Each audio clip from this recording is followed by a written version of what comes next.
Well, good afternoon, viewers. And here we are again at an old garden tractors and the firewood. And what you're looking at is a snow thrower, but I can't seem to get a bearing for her. You would think with all the millions of bearings that are made in the world that you'd be able to buy a bearing for that. But no, it's just not available.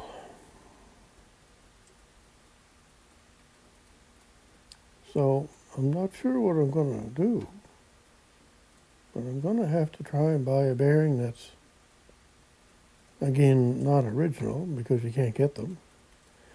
Two, not the same as what was in there that was aftermarket, and you can't get those anymore. So I've got to try something else, I guess. It's amazing. And this is the kind of stuff that I run into here. It's just frustrating, that is for sure. Anyway, I'm going to a place this afternoon, and the fellow is quite helpful, and he's very, very knowledgeable. And he's been at this place for a million years, I guess, and anyway, he's got a call into a place somewhere, I think in Halifax, Nova Scotia.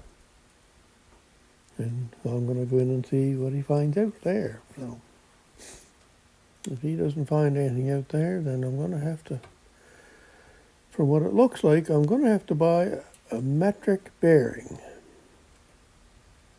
which is 20 millimeter bore. And I'm going to have to take some emery cloth or sandpaper to those shafts on that snow thrower and take them down from 13/16, which is 20.607 millimeters, down to 20 millimeters so that I can put a 20 millimeter bearing on. That's about my last resort, I think. I did phone New Holland, and the part number I had for a bearing is obsolete, and no cross-reference to any other bearing.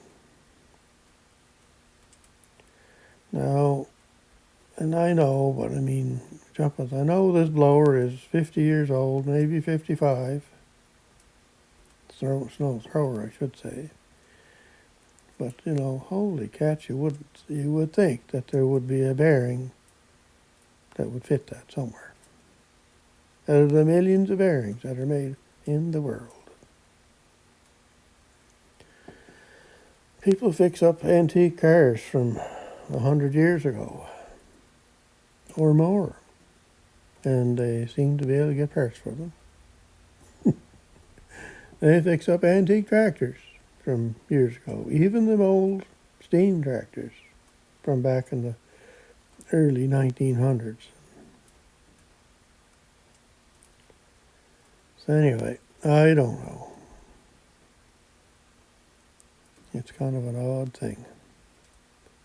So I'm going to go here in a minute, and I'm going to go into the place. This place that I'm going to is a farm tractor sales and service and parts place. And I was at a different one yesterday, and so the fellow that's been at this place, like I say, he's been there for years, this fellow, so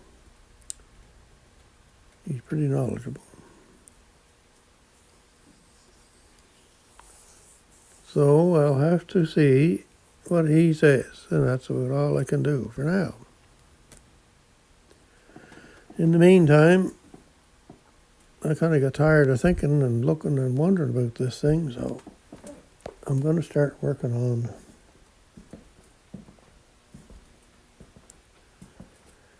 this. So I got to get that fixed too. So I've got the bearings for this one, thankfully. And I had the same trouble with this one, trying to get bearings for for this center spindle, but I eventually got them, but it was the same kind of a deal. Anyway, I need 2 bearings in that spindle, and I got to put 2 bearings in that spindle, and I have the bearings. So I just kind of figured I'd do something a little bit different here for a few minutes, just to get my mind off of the other thing. So I'm going to get at this here maybe later today. We'll just see what I get for an answer from where I'm going to go and find out about the bearing. I got my homemade puller out. So I'm planning to, hopefully, use that to pull the bearing in there out this way. That's what I'm hoping to do. Anyway, I'll make another video on this here so I can explain better why I have that and what's what. So anyway, I'm going to cut her off here at that for now, and I'll get back to you in a little while and see what I find out.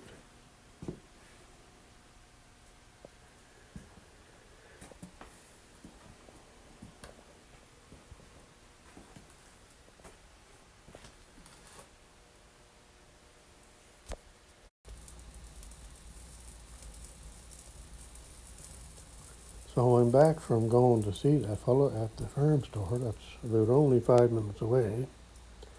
And the other farm store I went to yesterday, it's only 5 minutes away too. So it's kind of nice that you have things close to go and get stuff, hopefully. Anyway, the good news is this fellow found bearings. So whatever company he called in Halifax, Nova Scotia, this company says that they have those bearings in Toronto. And the bearings that he is getting is the same as what came out of the blower here that I took out. Now, they're not original bearings. The ones that I took out were aftermarket because somebody put those in. And but that's fine. If they are the same as what I took out of there, it'll go back together and work fine. So that's the hope. So he's got them on order, and they should take a week to get here. And you give the man $150, you get yourself a pair of bearings. Holy cat, stuff's expensive nowadays. But anyway, what can you do? I think they're $45 a bearing.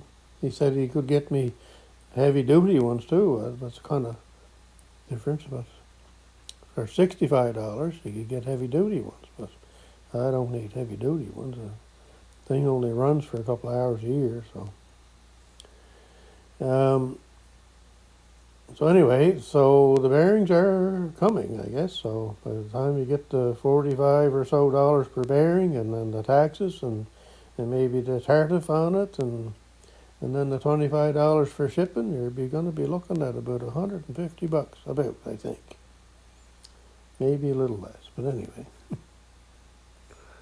The days of buying a bearing for $20 each is long gone.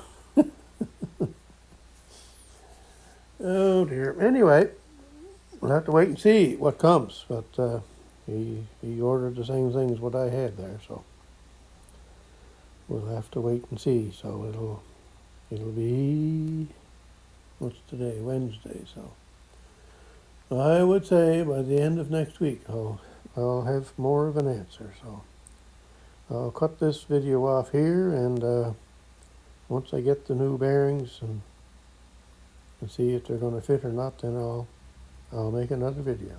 So have a great day, wherever you're at and whatever you're doing, and a little step ahead today for me anyway.